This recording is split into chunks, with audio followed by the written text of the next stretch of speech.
Ustaz Muhammad sharekan live kita ni sebanyak-banyaknya, insya-Allah. Allah sajalah yang akan menggantikan gantian yang lebih baik. Terima kasih kepada kakak seorang tadi yang kata alhamdulillah Ustaz dah handsome, dulu gemuk dah kurus. Okay, alhamdulillah. Alhamdulillah Ustaz Muhammad prihatin.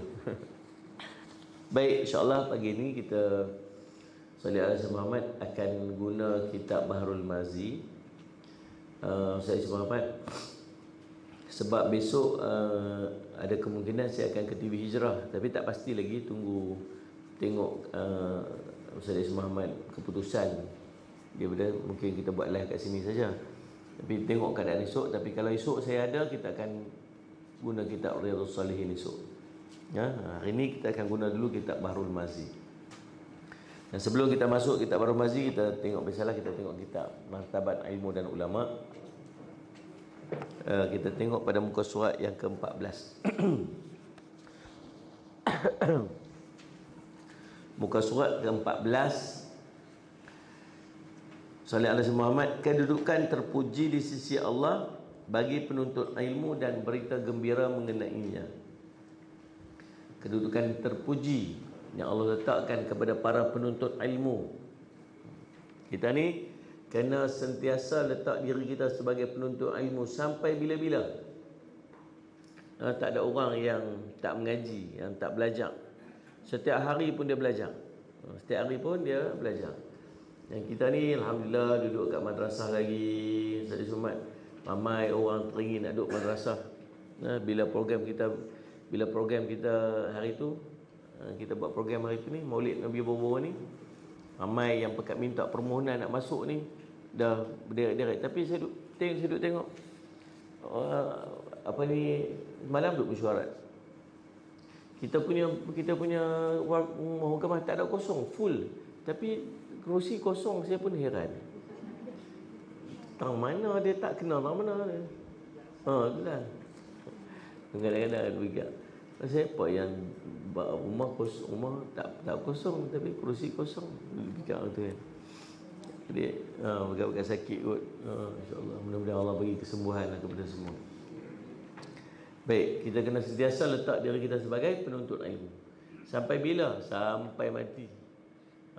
Saya Muhammad, dia kata ya, ilal mahdi ilal lahdi, minal lahdi ilal mahdi, daripada buayan sampai ke liang lahat pun mengaji lagi. Jadi sebab Allah letak diri kita sebagai penuntut ilmu, sebab Allah meletakkan kemuliaan kepada para penuntut ilmu. Mari kita tengok hadis yang diriwayatkan oleh Imam Ahmad, Abu Daud, At-Tirmizi, Ibnu Majah dan Darimi. An Abdullah ibni Amrin radhiyallahu anhuma qala kuntu jalisan ma'a Abi Darda fi masjid Damsyik, faja'a rajulun faqala ya Aba Darda inni ji'tuka min madinati Rasulillah sallallahu alaihi wasallam li hadithin balaghani annaka tuhaddithuhu an Rasulillah sallallahu alaihi wasallam ma ji'tu li hajatihi ma ji'tu li hajatin. Qala fa inni sami'tu Rasulullah sallallahu alaihi wasallam yaqulu man salaka tariqan yatlubu fihi ilman salakallahu bihi tariqan min turuqil jannah wa innal malaikata la tad'u ajnihataha ridan li talibil ilmi. Atau kama qala Rasulullah sallallahu alaihi wasallam, rawahu Ahmad wa Abi Daud wa Tirmizi wa Ibnu Majah wa Darimi. Maksudnya daripada Abdullah bin Amr radhiyallahu anhuma, dia menceritakan, meriwayatkan bahawa satu hari aku tengah duduk dengan Abu Darda radhiyallahu anhu di Masjid Damsyik. Lalu ada seorang datang kepadanya. Dia pun berkata, wahai Abi Darda, sesungguhnya aku ni datang daripada kota Rasulullah SAW, daripada Madinah. semata-mata untuk mendengar hadis Rasulullah sallallahu alaihi wasallam yang kamu riwayatkan. Aku tidak datang untuk hajat yang lain. Lalu Abu Darda pun berkata, sungguhnya aku mendengar Rasulullah bersabda, sesiapa yang melalui satu jalan untuk menuntut ilmu, nescaya Allah akan mempermudahkan jalannya ke jalan menuju jalan-jalan syurganya, dan sesungguhnya para malaikat akan meletakkan sayap-sayapnya sebagai tanda keredaan mereka terhadap penuntut-penuntut ilmu itu. Siapa Abu Darda ni? Orang Ansar duduk Madinah. Waktu Nabi SAW sampai di kota Madinah, dia sallallahu alaihi wasallam Muhammad, seorang sahabat yang kaya raya. Ada rangkaian perniagaan dia yang hebat, niaga hebat sallallahu alaihi Muhammad. Lalu bila Nabi SAW sampai ke Madinah, ramailah orang yang masuk Islam. Dia tak masuk Islam. Dia tak masuk lagi. Dia waktu tu dia jadi orang DAP. Orang DAP ni maksud orang di atas pagar. Di atas pagar, dia yang ni pundak, yang ni pundak. Dia pasal dia orang berniaga. Kalau dia masuk Islam lagi, orang ni tak beli dengan dia. Dia masuk, kalau dia ikut kau ni, lagi orang ni tak beli dengan dia. Jadi dia ambil pendekatan, dia duduk tengah-tengah. Bukan dia benci Islam tak, tapi dia tak sebab dia orang berniaga. Dia kata dia dengan perniagaan tu dia berniaga lah. Jadi kalau dia tak cenderung mana-mana pihak. Tapi seorang sahabat dia nama Abdullah Rawaha, kawan baik, macam dua beradik, kawan baik, apa-apa pun kawan ni lah. Sampai dia panggil saudara dia. Itu bukan adik-beradik dia.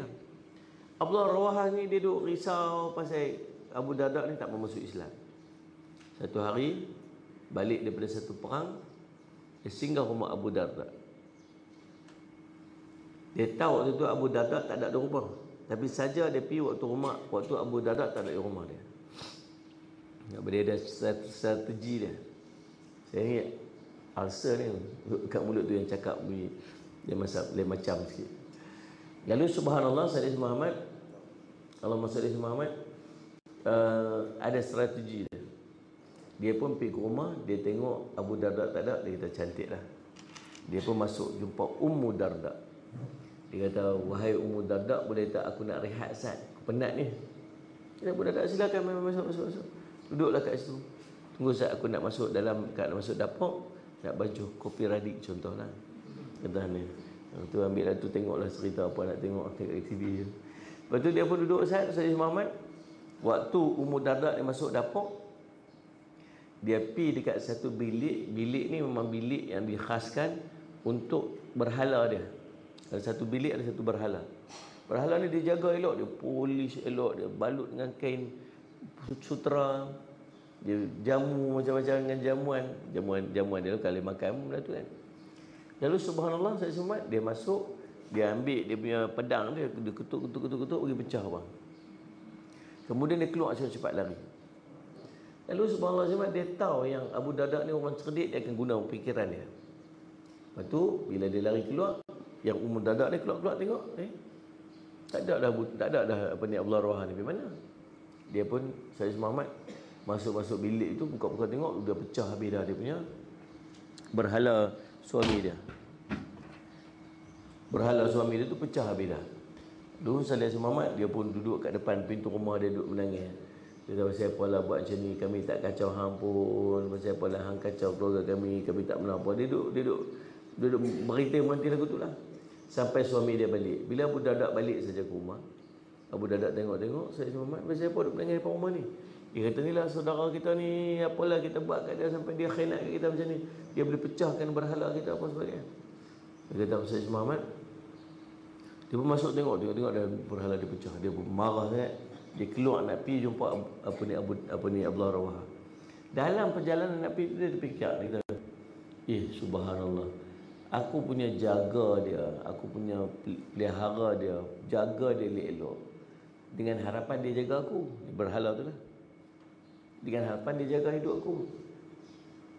Tapi bila orang pukul dia berpecah, diri dia sendiri pun dia tak boleh jaga, macam mana nak jaga aku? Dia fikir. Akhirnya dia pergi jumpa Allah Rawaha, dan akhirnya dia masuk Islam. Itu kisah dia. Tapi lepas dia masuk Islam, dia jadi orang zuhud sungguh. Orang zuhud sungguh. Dia tutup perniagaan dia, dia tinggal semua. Sampai orang kata kat dia, wahai Abu Darda, kata, Islam ni bukan suruh buang dunia langsung-langsung, bukan. Tapi balancekan dunia dengan akhirat je. Dia kata, dah aku dah cuba dah, dia kata. Aku cuba meniaga depan masjid supaya aku tak ketinggalan daripada solat berjemaah. Tapi tetap perniagaan itu melalaikan aku. Yalah, dah berniaga depan masjid, mestilah nak tunggu ramai baru dia boleh masuk. Macam mana nak duduk lama-lama dalam masjid? Waktu nak balik mesti dia kena keluar dulu. Jadi dia kata tak boleh, benda dia tak mengganggu aku. Akhirnya dia putuskan dia tinggal. Dan waktu dia jadi governor dekat Damsyik, akhirnya jadi governor dekat Damsyik. Umar dia tak ada apa, umar dia pas segi tu dia kosong, tak ada apa.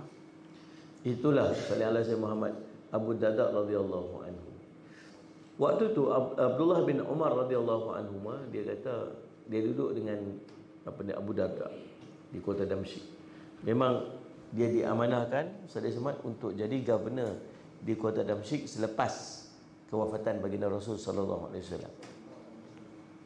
Sallallahu Muhammad. Kemudian mai ada seorang lelaki daripada mana? Daripada Madinah. Seorang lelaki mai daripada Madinah sekadar nak duduk depan Abu Darda dan dengar satu hadis daripada Nabi sallallahu alaihi wasallam. Dia kata, aku mai ni tak ada hajat lain, aku mai nak dengar hadis ni daripada Nabi sallallahu alaihi wasallam. Maksudnya dia main dalam keadaan dia nak menuntut ilmu. Inilah dulu-dulu orang dulu-dulu nak ambil hadis jalan beribu-ribu kilometer. Daripada Madinah nak pergi ke Damsyik tu tuan-tuan, saya Muhammad, nak sampai ke Palestin lebih kurang 2 bulan naik unta. Sebulan ke 2 bulan naik unta perjalanan. Sekadar nak ambil hadis je. Mana saya Muhammad? Allahumma salli ala Muhammad. Lalu subhanallah, salli ala Muhammad. Maka tinggal ini Madinah ni, pergi jauh tu nak dengar hadis Nabi sallallahu alaihi wasallam. Kita dengar kisah-kisah alim ulama dulu-dulu jadi hebat-hebat macam itulah, perjalanan begitu jauh. Imam Syafi'i pun serupa. Salli ala Muhammad. Allahumma salli ala Muhammad. Kalau kita belajar sejarah orang-orang dulu menuntut ilmu, memang perjalanan daripada jauh-jauh. Allahumma salli ala Muhammad. Panjang Izzuddin ulama tua yang ada lagi kat Kedah ni. Kita tengok salah silah pengajian dia tahun 70-an 72 73 duduk mengaji di India. Dia orang Kedah ni. Tahun 60-an 70-an mengaji mana? Di India. Macam mana, bukan macam lah ni perjalanan dia senang, naik flight pergi, lepas tak puas mengaji kat sana, pergi sambung mengaji dekat Mekah lagi, 20 tahun lagi kat Mekah. Sampai dia di antara ulama yang masih ada yang belajar Kutubus Sittah, kitab 6 kitab hadis dengan sanad, antara sanad yang tertinggi yang ada dalam ni. Dua ada dekat Kedah. Tua lah. Allahumma salli. Jauh perjalanan ni. Waktu lama kata nak dapat manfaat ilmu, jauh perjalanan menuntut ilmu. Jauh perjalanan menuntut ilmu, itu sifat kepada Sallallahu Muhammad, ilmu yang hebat. Baik, maka dia pun dia kata apa? Sallallahu alaihi Muhammad majid tu dia hajatin, dia kata aku tak ada sebab lain yang aku main ni melainkan untuk mendengar, untuk ada untuk hajat itu saja, tidak ada hajat aku daripada hajat yang lain. Maka Abu Darda pun buat apa? Abu Darda gembirakan dia dengan hadis Nabi sallallahu alaihi wasallam. Apa hadisnya? Nabi kata apa? Man salaka tariqan man salaka tariqan yatlubu fihi ilman salakallahu bihi tariqan min turuqil jannah.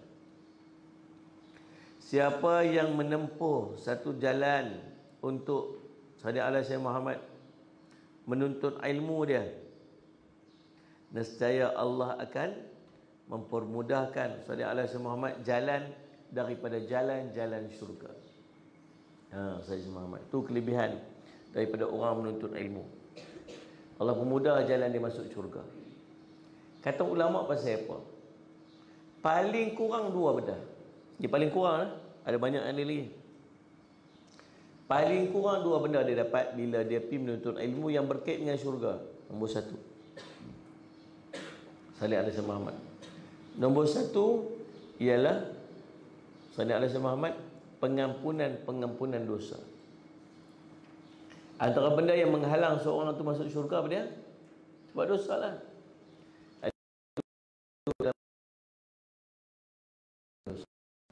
Jadi maka orang yang banyak lagi banyak dosa dia.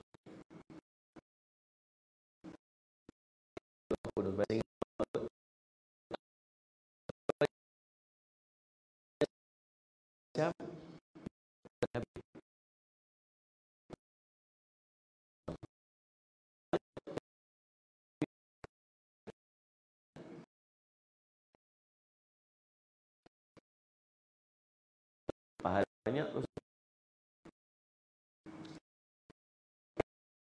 yang ada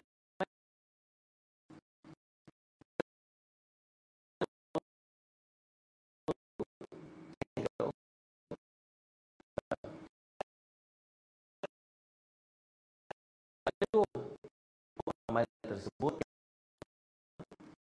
Satu lagi, amalan tersebut mesti menepati bagaimana syariat. Salih Muhammad ni 2 syarat Allah terima. Apa ni syarat Allah terima amalan? Buat apa amalan pun mesti ada 2 syarat ni. Pertama, amalan mesti ikhlas. Yang kedua, amalan mesti bertepatan macam mana yang Nabi SAW ajak. Maksudnya bukan mereka-mereka buat sendiri. Nak dapat ikhlas dan nak dapat cara amal tepat macam mana yang Nabi ajak, mesti ada ilmu. Nak dapat ilmu kena duduk dalam majlis ilmu, tu jalan dia. Ni kalau tak mengaji macam mana nak beramal? Faham ni? Nak buat apa tak reti pasal tak tahu. Dan kalau reti pula belum tentu Allah terima lagi kalau tak ada ikhlas. Macam mana nak ajak ikhlas pula? Tak ada riak lah, tak ada unjuk lah, tak ada apa, tak ada takabur, tak ada rasa sombong diri, tak ada apa. Benda ni kalau tak ada ilmu, macam mana nak implement benda yang dia tak tahu? Jadi semua tu kena belajar dalam majlis ilmu. Dan itu jalan dia untuk masuk syurga Allah. Jadi semua Allah sebab itu di antara kaitannya. Jadi untunglah orang yang sentiasa memperuntukkan diri dia duduk dalam majlis ilmu. Saya Muhammad. Allahumma salli Muhammad. Saya ni harap ini cita-cita semenjak kecil. Cita-cita semenjak kecil ni nak mengajar. Bukan sebab reti dah. Ada orang lagi reti lagi. Semalam bila dapat video yang menteri tu pi akad nikah orang Hindu tu kan. Kita pun saya Muhammad tak tahu nak letak hukum. Orang duduk mesej tanya apa hukum kita pun tak tahu. Kita pun tak tahu sebenarnya apa yang berlaku, apa yang situasi yang berlaku. Kita pun rujuk kat orang juga. Rujuk kat tutup guru, apa dia kata? Oh ni tak ada apa ni kisah, ni dia pendaftaran ya, urusan rasmi, pendaftaran siapa-siapa pun semua. Kita tahulah. Banyak kadang kita tak reti yang kita tanya kat orang. Jadi tambahan ilmu kat kita. Allahumma salli Muhammad. Tuan-tuan Muhammad. Jadi subhanallah, bukannya reti, tak reti, jauh daripada reti lagi. Tak alim, sungguh tak alim. Soleh pun tak, alim pun tak, apa pun tak ada. Habis tu duk pi, selagi orang duk panggil saya pi lah. Yang nikmatnya bila kita sentiasa Allah peruntuk duduk dalam majlis ilmu. Nikmat dia ialah Allah sentiasa duk peruntuk kita untuk dalam majlis ilmu. Saya pi tanah, pi sini, pi sana. Malam baru ni balik 2 sampai pukul 1.30 pagi tu. Sakit pinggang yang mana Allah sakit. Tapi duk gila buat dengan bat. Bat pun tak larat sama kepala dengan saya tak? Dia membawa sekejap pun mata dia macam tu lah. Saya tengok dia, kita pun tukar bat, tukar bergilat buat sejam 2 jam. Penat sampai ni pukul 1 pagi. Salih Muhammad. Allahumma salli Muhammad. Untung tuan-tuan muslimat duduk tak ni je. Duduk kat sini je. Daripada pagi sampai ke malam duduk majlis ilmu je. Nikmat Allah bagi, pahala yang Allah beri Salih Muhammad. pahala yang Allah nak bagi kat kita Salih Muhammad di hujung usia-usia kita ni. Allah bagi. Mudah-mudahan kita istiqamah duduk dalam majlis ilmu ni sampai hari mati. Tengok Salih Muhammad apa ni, Pak Latif. Salih Muhammad daripada muda sampai tua duduk majlis ilmu, duduk kat masjid pergi mengaji, mai duduk sini mengaji lagi. Akhirnya apa jadi Salih Muhammad? Allah wafatkan dia hari Jumaat, waktu orang tengah sembahyang Jumaat. Salih Muhammad dia meninggal pun mana? Waktu sakit tu, waktu duduk dalam madrasah lagi. Bukan waktu pergi melancong sana melancong sini. Lepas tu saya duk pesan kat makcik-makcik, jangan tinggal madrasah. Jangan tinggal madrasah. Biar kalau hari mati tu pun, hari mati tu orang usung kita daripada madrasah pergi hospital. Orang bawa kita tu daripada madrasah pergi hospital. Dia tu meninggal tahu mana? Dia rebah di mana? Rebah dalam madrasah. Mau kemas. Mana dia panggil husnul khatimah, kematian yang baik. Mudah-mudahan Allah tempatkan Pak Latif kita ni almarhum Salih Muhammad di kalangan hamba-hamba Allah yang salih. Allah berikan kebaikan-kebaikan, Allah redha dia Salih Muhammad. Dan kematian daripada hari Jumaat, tengah hari waktu orang solat Jumaat itu, mudah-mudahan itu tanda Allah terima segala amalan-amalan dia. Baik, Allah maksud. Kemudian tak berhenti dah tu, dia sambung lagi, wa innal malaikata la tadau ajnihataha ridhan li talibil ilmi. Para malaikat pula meletakkan sayap-sayapnya sebagai tanda keredaan mereka terhadap penuntut-penuntut ilmu itu. Letak sayap. Allahumma salli ala sayyidina Muhammad. Letak sayap, para malaikat letak sayap. Pasal apa? Redha. Kalau malaikat redha kat kita, Allah redha kat kita. Kalau Allah redha kat kita, para malaikat pun redha dekat kita. Seluruh makhluk Allah pun redha dekat kita. Allah, untunglah orang yang sentiasa berada dalam majlis-majlis ilmu. Ingatlah kita ni, Salih Muhammad, bila benda pahala Allah nak bagi banyak, ujian pun berat. Ya itu. Nak boleh duduk dalam majlis ilmu yang Allah bagi pahala setiap hari. Setiap hari pahala ni, ujiannya pun berat. Lagi besar Allah nak bagi, lagi berat ujiannya. Syurga bukan murah. Syurga ni mahal. Nombor satu, bila dapat jalan dah, dapat jalan tu jaga elok. Jaga elok, jangan lepas dah. Elok, Salih Muhammad. Salih Muhammad. Lepas tu, benda sikit-sikit. Benda sikit. Tak salah. Tak tepi lesat, sebab benda besar lagi Allah nak bagi kat kita. Ada tak kena tanu, ada tak kena tani, tak tepi lesat, sebab benda besar lagi Allah nak bagi kita ni. Ni. Kalau ada 10,000 Allah, 10,000 orang nak bagi kita. Hang nak mai ni, mai 10,000 aku nak bagi kat 10,000 ni. Dia nak kena mai tu, adalah tu duri apa ni, kemuncut sikit kat situ. Adalah apa ni, duri apa tu namanya? Semalu tu. Salih Muhammad nak kena jalan, ada duri semalu sikit-sikit, ada kemucut-temucut sikit-sikit. Tak mau pi lah. Pasal apa? Pasal tu ada temucut. Tu tak mau pi, tu pasal apa? Tu ada duri semalu kat situ tu. Tak mau pi lah. Tu orang panggil apa tu? Tak apa, cerdik. Bahasa kita bodoh lah orang tu. 10,000 tu ada kat depan Salih Muhammad, tapi sebab temucut dia tak mau pi. Ni Allah nak bagi kita pahala punya besar lagu ni. Tiap-tiap hari Allah nak himpun beribu, entah berapa banyak pahala Allah nak bagi ni. Salih Muhammad, Allah sikit, payah-payah ustaz, tak maulah nak keluar lah pada sini. Payah-payah ustaz duduk di rumah lah. Endapnya duduk di rumah. Allah Salih Muhammad. Duduk apa? Tengok TV. Tengok drama Korea. Kita duduk kat sini tak ada. Allahumma salli alaihi. Baik tuan-tuan, habis. Kita sambung lagi pada pertemuan kita yang akan datang untuk kitab ni, Salih Muhammad. Pada hadis yang berikutnya, ucapan selamat datang kepada penuntut ilmu. Baik, kita tengok kitab Bahrul Mazi.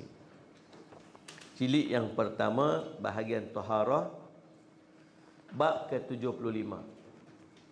Babu majaa fil mashi ala imamah. Bab pada menyatakan sallallahu alaihi wasallam Muhammad, Allahumma salli ala Muhammad, menyapu atas imamah. Imamah ni serban. Dia pakai serban, dia ambil wuduk, tang nak sapu kepala, dia sapu atas serban dia. Macam dia sapu atas kaki tu, apa hukum dia? Faham kan? Kita mengajar itu, kita menyapu atas apa? Khuf, menyapu atas kasut. Selesai dah menyapu atas kasut tu. Saya Muhammad, ni kalau sapu atas kepala pula macam mana? Dia pakai serban, dia malas nak buka serban dia, tang kepala, dia sapu atas kepala dia. Sapu atas serban tu. Tu hukum. Itu nak tengok perbincangan dia. Hadis yang ke-85 yang disusun oleh Imam At-Tirmizi. An Ibn Mughirah bin Syu'bah an abihi qala tawadda'a an-nabiy sallallahu alaihi wasallam wa masa'a ala khuffaini wal imamah hasanun sahihun. Daripada Al-Mughirah bin Syu'bah katanya mengambil wuduk Nabi sallallahu alaihi wasallam dan menyapu ia atas dua kasut dan serbannya. Hadis hasan sahih. Hadis yang kedua 86. An Bilal anna Nabi sallallahu alaihi wasallam masa'ala khuffaini wal khimar. Daripada Bilal bahwasanya Nabi sallallahu alaihi wasallam menyapu ia atas dua kasut dan khimar. Khimar ni apa? Bukan khimar yang dongki. Itu pun khimar juga. Khimar ni tudung kepala. Orang perempuan ni pandai, dia bertudung, dia buat nama khimar. Dia ambil yang ni perkataan ni. Lepas tu dia saya tegur tu waktu saya pergi umrah tu, saya tengok ada pesen khimar ni. Saya tanya, ni pesen apa tudung lah ni? Tudung macam ni, dia tajam tapi ni tau, dia tajam lah ni. Rupanya dia ada tali. Tudung tu dia ada pesen tali, dia ada tali. Tali tu dia ikat belakang. Saya pun buat survey lah, saya pun duk tanya-tanya lah orang sebab kita nak sembang satu tu, kita nak tahu juga. Dia kata tali ni ustaz, dia boleh ikat dalam, boleh ikat luar. Kalau kita pakai tu, lepas tu kita ikat belah luar ni pun boleh. Ataupun waktu kita nak pakai tu, kita ikat dulu dia kat dalam, kemudian kita bubuh dia kat luar. Jadi ikat. Yang tujuan tali tu supaya nanti dia rapat kat sini, kemudian dia tajam kat sini begitu. Masalah dia ialah rambut tang ni keluar. Dia tarik tu jadi anak rambut tang ni keluar. Ni nampak ni terjeluang, terjeluang. Nampak ni keluar. Jadi subhanallah, saya Muhammad, saya kata isu dia kena ingat. Rambut ni anak rambut kat telinga ni, dia berlaku khilaf di kalangan ulama sama ada dia aurat ataupun tidak. Sebab tu bila kita ambil wuduk, kita basahkan dia pasal dia dikira sebagai bahagian rambut di muka. Sama macam kening, sama macam ni. Anak rambut atas kepala ni tak ada khilaf, ni memang aurat. Yang ni masih ada khilaf lagi. Tetapi keluar daripada khilaf itu lebih baik. Kita makcik-makcik ni yang duk mengaji, tiba-tiba duk keluar anak rambut tadi ni, tak elok lah, nampak tak elok lah. Nampak macam kita tak aktif lah. Biar tutup bagi elok. Jadi saya pun tegur, saya kata jangan. Nak pakai boleh, pakai anak tudung kat dalam. Pakai anak tudung. Atau pin ke apa-apa lagu manakah supaya anak rambut ni tak keluar, tak nampak. Boleh elok. Ada pula pesen yang jenis pakai lagu tu, dia apa, tarik di belakang ni, lepas tu subang keluar. Itu ni dia tarik subang keluar tu. Pesen tu ada pula. Ada pula bila dia ikat tali lagu tu, tak ada buat macam mana. Dia sangguikan rambut dia pergi tinggi-tinggi elok kat belakang. Kemudian dia ikat tali dia tu bawah sanggui dia tu. Jadi sanggui dia jadi lagu mana? Jadi terbonjol lah kat belakang. Itu satu hal pula. Terbonjol jambul ni ataupun sanggui ni. Ingat Nabi SAW pesan, Nabi kata apa? Dua orang yang aku tengok dalam neraka ni. Seorang yang jalan dia, saya sebut seorang yang apa, dengan tali cemeti dia. Yang seorang lagi ni, seorang perempuan yang sallallahu alaihi Muhammad jalan dia dengan lenggok dia, dan di atas kepala dia ada bonggol unta. macam bonggol unta tu. Itulah atas kepala dia. Tu berhati-hatilah, janganlah duk buat benda-benda yang Sallallahu Alaihi Wasallam Muhammad, benda yang Nabi SAW tak bagi. Betul. No? Baik, tuan-tuan sallallahu Muhammad, dia khimar dia panggil. Allahumma salli ala Muhammad. 380. Ketahuilah kiranya ya saudaraku adalah bicara stokin itu telah lalu dalam bab yang lepas beberapa hukum dan masalah padanya. Bila selesai dah. Maka sekarang hendak masuk pula bicara menyapu air semayang atas serban, ganti sapu atas kepala. Adalah serban itu tiap-tiap kain dililit ke atas kepala dan barang yang menempati tempatnya seperti serban orang Mekah daripada berbagai-bagai warna dan serban orang Qabul. Serban Qabul dan Hindustan besar-besar dan panjang kainnya samalah dengan serban orang Sudan. Adapun serban orang Mesir hanya kecil-kecil jua pada ghalibnya daripada kain putih jarang saja. Maka inilah semua bagai serban yang akan dibicarakan dalam bab ini menyapu wuduk atas ganti sapu kepala. Serban ni apa? Satu kain yang balut atas kepala. Mana kain serban ni?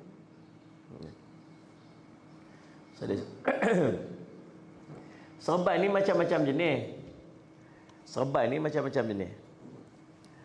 Macam serban yang kita pakai ni. Serban ni saya ambil sanadnya daripada Syekh Muhammad Abduh Sulaiman Al-Ahdad.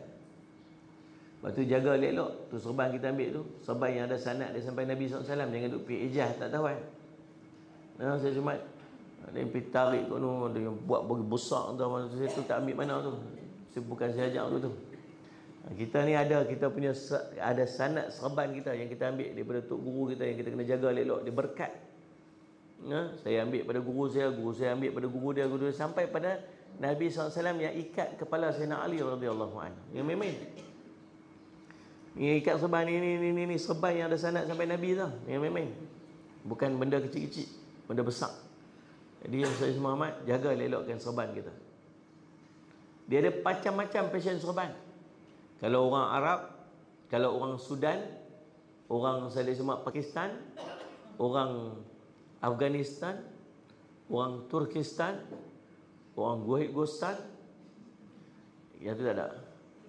Yang orang-orang Tan-Tan tu, dia pun jenis serban memang dia pun besar sungguh.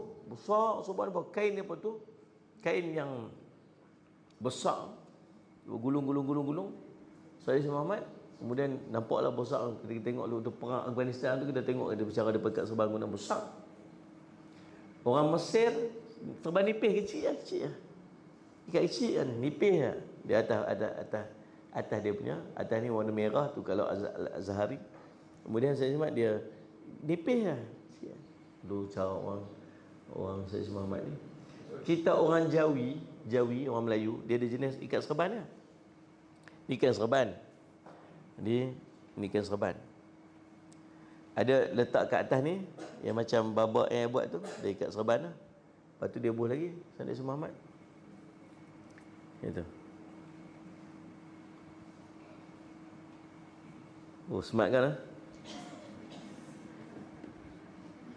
Assalamualaikum warahmatullahi wabarakatuh.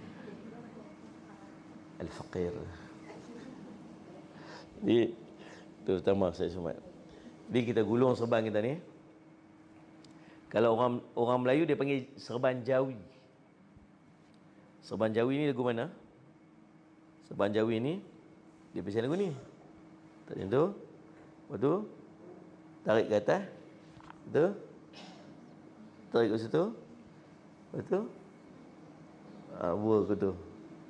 Yang jenis V kat atas ni, ni jenis dia panggil serban Jawi. Biasa orang Melayu pakai macam tu, serban Jawi tu. Jadi Sayyid Muhammad, kalau tempat kami waktu saya ambil, dia tak ikat yang tu, dia ikat di hujung tu, lepas tu dia pusing, dia belit. Jadilah macam yang saya pakai ni. Ini yang saya ambil pada almarhum Syekh Muhammad Abduh Sulaiman Al-Ahdad. Jadi Sayyid Muhammad jenis ikat serban walaupun tak ambil sanad, ikat serban niat nak ikut Nabi SAW dapat pahala sunnah. Tetapi orang lelaki-lelaki saja, orang perempuan jangan duk cari pasal. Geram saya. Taklah nak ada yang letak ridak kat atas bau. Orang perempuan letak ridak atas bau. Boleh tak letak ridak atas bau? Ridak ni apa? Rida ni satu kain. Yang bahagian atas, kalau bahagian bawah nama dia izar. Kain bahagian atas badan namanya rida. Tujuan rida ni dia bukan saja. Rida ni sallallahu alaihi Muhammad, dia berfungsi pada macam-macam cara. Untuk semayang, untuk tutup kepala pada panas dia tutup atas kepala dia. Ada ni rida. Panas dia panasnya. Tu tak tutup kepala sebab panas. Sejuk tak kat sini, sejuk. Ni yang saya Muhammad. Lepas tu lagi nak semayang, hampak saja buat semayang. Lepas tu nak makan, tak buat habuan duduk. Ada Nabi SAW, para sahabat buat duduk. Bila tak pakai, tak kat mana? Buka bau lah. Nampak nak sangkut kat mana lagi? Takkan nak sangkut lagu ni? Nak jalan lagu mana? Jadi bola kat bau. Bau kat bau ni bukan sebab apa? Bau kat bau ni sebab Sallallahu Muhammad tempat letak. Maka dia bukanlah bukanlah pakaian laki-laki, dia perhiasan. Perhiasan dengan pelbagai kegunaan. Jadi orang lelaki pun boleh pakai, orang perempuan pun boleh pakai, tak ada masalah. Tapi kalau serban, ini orang lelaki je. Orang perempuan tak selalu pakai. Mai pula Sallallahu Muhammad depa buat demonstrasi ni, depa sokong Palestin ni, habis orang perempuan boleh ikat serban habis. Bila kita tengok, kita pula kena marah. Sallallahu Muhammad macam-macam depa kata. Tuan-tuan Sallallahu Muhammad, yalah. Ulama kata apa? Itu adalah pakaian orang lelaki yang perempuan tak boleh pakai. Pakaian orang lelaki, orang perempuan pakai, hukum dia apa? Haram. Orang pakai orang perempuan, orang lelaki pakai, apa hukum dia? Haram. Tak boleh Muhammad. Pakai baju kurung. Amalan esok mai pakai baju kurung. Jangan, Sallallahu tak boleh. Haram hukum dia. Muslimat pakai kepiah esok mai. Pakai tudung, pakai kepiah kat atas. Segaknya tak segak, haram hukumnya. Pasal itu pakaian orang lelaki. Baik, Allahumma salli ala Muhammad. Gitu faham dah. Dililit atas kepala itu adalah serban.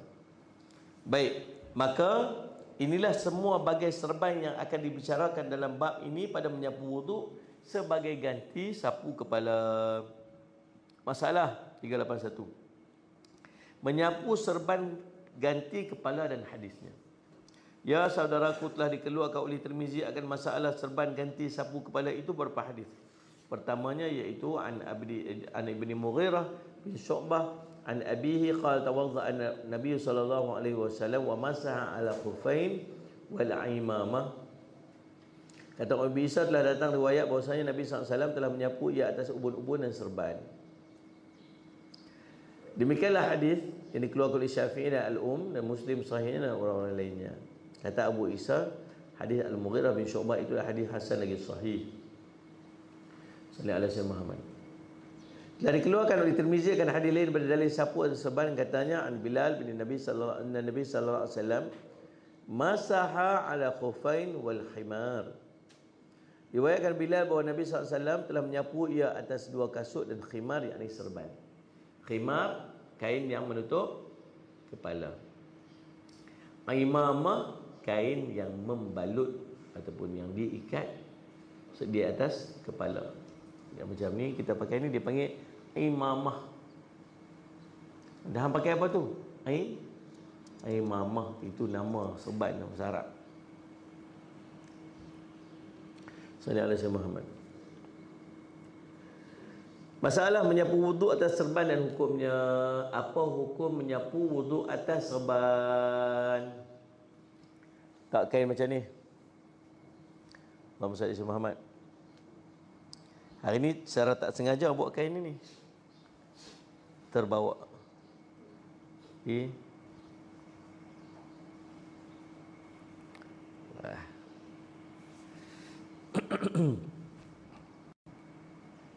Bismillahirrahmanirrahim. Alhamdulillah Rabbil Alamin. Al-Faqir. Jadi subhanallah. Jadi dia ambil wudu. Muslimat kalau ambil wudu, kalau tak payah buka tudung best tak? Kalau ambil wudu, batal wudu. Lepas tu batal wudu, nak sembahyang sunat, kita duduk kat masjid. Lepas tu antara cabaran muslimat ni nak kena tanggai macam-macam.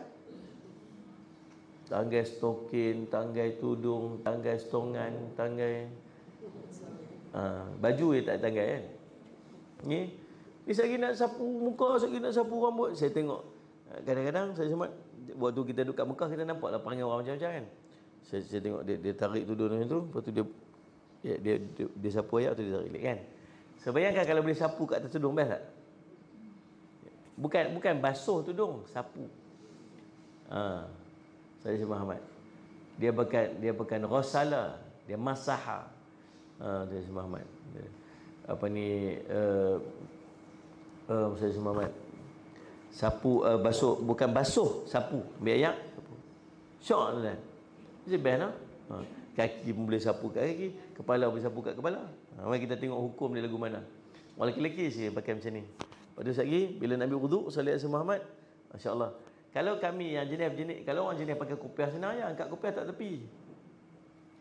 Kita yang pakai serban susah. Sekali nak sapu, nak perbetul balik serban susah. Kalau serban jenis kain kopiah ke atas kepala keras, senang dia duk ikut bentuk tu. Lepas tu tak balik, pakai balik. Okay. Tapi kita yang jenis pakai kain lembik macam saya ni, macam kita ni, anak-anak ni. Salih Muhammad, lagi kalau angkat tak tu, saya sapu buh balik, ponyok habis dah. Tu. Jadi Salih Muhammad macam mana? Kita tengok hukum dia. Kata Abu Isa dan sebagaimana hadis dan masalah yang itu itulah perkataan yang ketiadaan seorang pun daripada ahli ilmi dan sahabat-sahabat Nabi SAW, setengah daripada mereka Abu Bakar, Umar dan Anas, dan dengan dialah perkataan Al-Auza'i, Ahmad dan Ishaq. Berkata mereka itu, sapu di atas serban dengan tiada berhajat sapu kepala, tapi dengan syarat dipakainya serban dalam tohara, sebagaimana menyapu Sallallahu Alaihi Muhammad, sebagaimana hukum menyapu atas kasut pada mereka itu. Sebagai daripada dipanggil kita apa? Dia sama macam sapu khuf, dengan syarat waktu sapu tu Sallallahu Alaihi Muhammad dia dalam keadaan dia berwudu. Itu putih. Benda tak bisa pakai gitu, selalu putih-putih.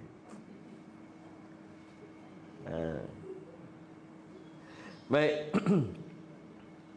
Boleh tak saya nak pakai? Boleh saya pakai guni lepas ni? Oh, syah. Jadi subhanallah, salli ala sayyidina Muhammad. Dan Al-Faqir ingin menyebutkan bahawa dan telah berkata oleh ketiadaan seorang daripada ahli ilmi daripada sahabat-sahabat Nabi SAW dan tabi'in, iaitu tiada harus menyapu atas serban semata-mata, bahkan mahu menyapu dengan setengah daripada kepala serta serbannya. Sebagian pula kata apa? Yang tadi kata apa? Boleh macam sapu dekat kuf dengan syarat dia wuduk dulu. Dia macam sapu kuf. Dia waktu dia buat tu dia dekat dalam wuduk dah. Yang kedua kata apa? Separuh-separuh. Boleh, tapi syarat mesti ada bahagian kepala yang kena. Anggota kepala ni tang mana? Mula daripada tempat ghalib tumbuh rambut sampai belakang kepala ni. Sapu tu tempat ghalib tumbuh rambut. Ni bahagian muka tau ni. Tang rambut mula tau ni. So tau ni. Tang mula tumbuh rambut. Kalau mula tumbuh rambut dia tang ni guna.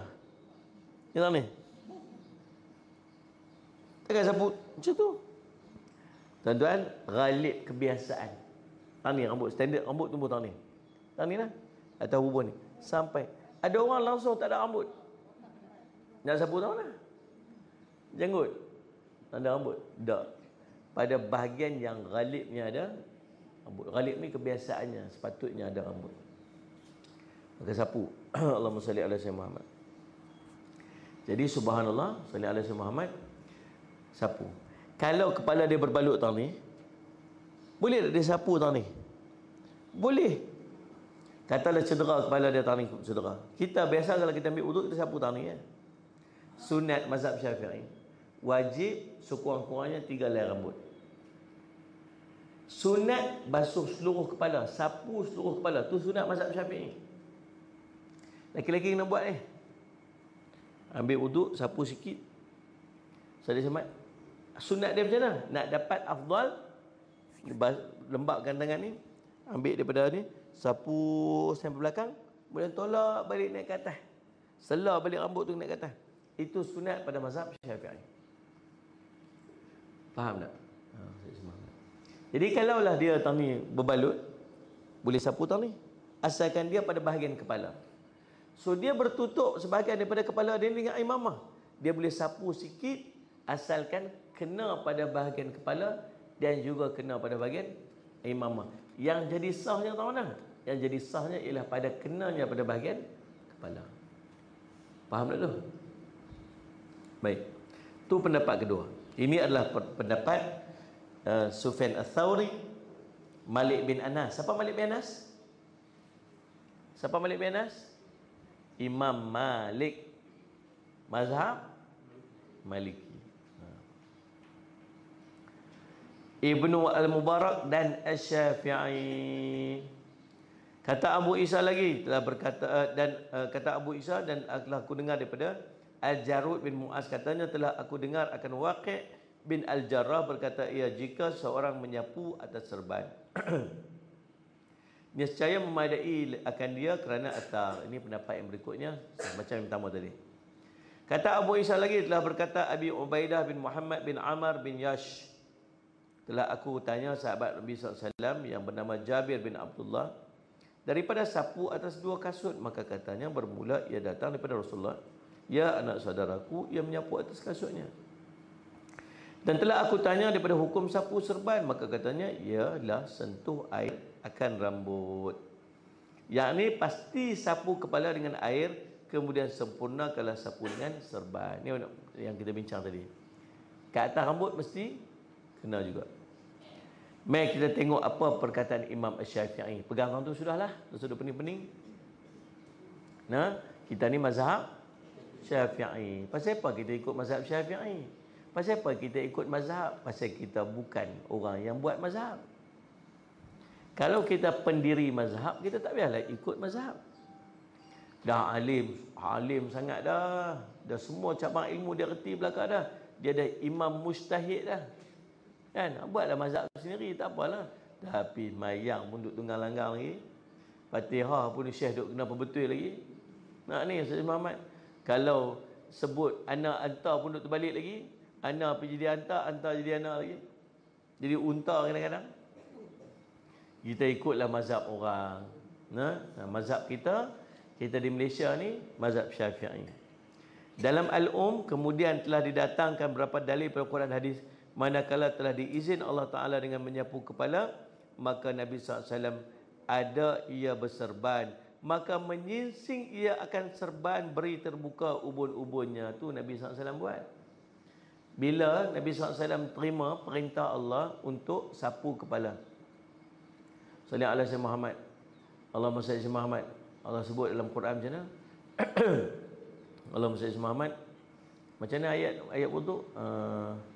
Allahumma salli ala Muhammad. Tak keluar mana ayat wudu? Macam mana? Wamsahu. Bukan. Macam mana?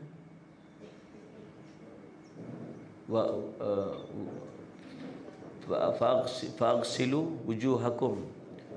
Fa'aghsilu wujuhakum dia. Wa aydiyakum ilal marafiq. Famsahu bi ru'usikum. Fa'aghsilu wujuhakum, basuh muka kamu. Wa aydiyakum ilal marafiq, basuh tangan daripada sampai ke siku. Famsahu bi ru'usikum, sapu. Tadi Allah tak kata ghasalah, Allah kata famsahu, sapu kepala. Sapu. Sallallahu alaihi Muhammad. Maka tuan-tuan, bila terima saja perintah ni, kata Imam Syafi'i, untuk Nabi menyapu kepala, maka Nabi buat apa? Nabi angkat serban dia, kemudian Nabi SAW sapu kepala dia. Saya sama diluak daripada serban ya. Maksudnya kena ayak tu kena rambut Nabi sallallahu alaihi wasallam. Itu kata Imam Syafi'i.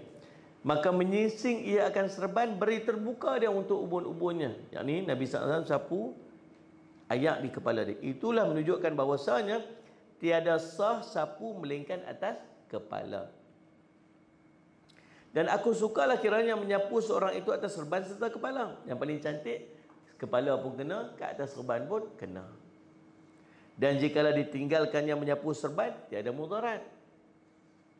Tetapi jika menyapu atas serban saja, maka tiadalah sah wuduknya dengan demikian itu.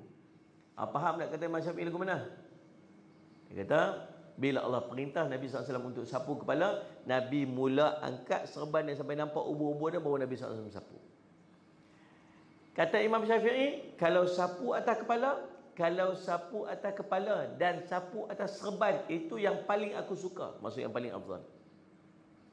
Kalau ada serban atas kepala, sapu atas kepala kena sikit, atas serban pun kena sikit. Itu paling afdal. Kalau sapu atas serban saja, tak sah. Sapu atas kepala sahaja, tak sapu atas serban, tak bawa mudarat apa-apa. Maksudnya, sah. Demikianlah perbincangan kita pada hari ini. Kita sambung lagi pada pertemuan kita yang akan datang. Menyapu wuduk atas rambut kepala yang lebat. Rambut dia tebal gitu. Saya semat. Rambut yang berjuntal, bergerbang keluar daripada tu dia sebut itu. Yang besar sungguh lah rambut dia tu. Jadi macam mana keadaannya, nanti kita akan bincang pada pertemuan kita yang akan datang. Kalau tak jadi CP TV Al-Hijrah pagi esok, kita akan sambung esok kita baca Riyadhus Shalihin insya-Allah. Terima kasih banyak-banyak atas perhatian semua. Terima kasih atas perhatian sahabat-sahabat di TikTok. Ada soalan tanya tentang qada solat. Qada solat sudah tak tidak terikat dengan waktu.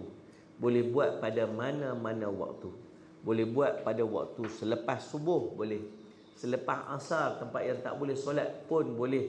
Kita buat solat Sallallahu Alaihi Muhammad qada. Sebab solat qada sudah tidak terikat dengan waktu. Bukan maksud kalau lepas subuh kena qada subuh waktu tu. Lepas waktu subuh, waktu zuhur kena qada zuhur. Tak. Boleh buat waktu solat qada zuhur pada waktu subuh boleh.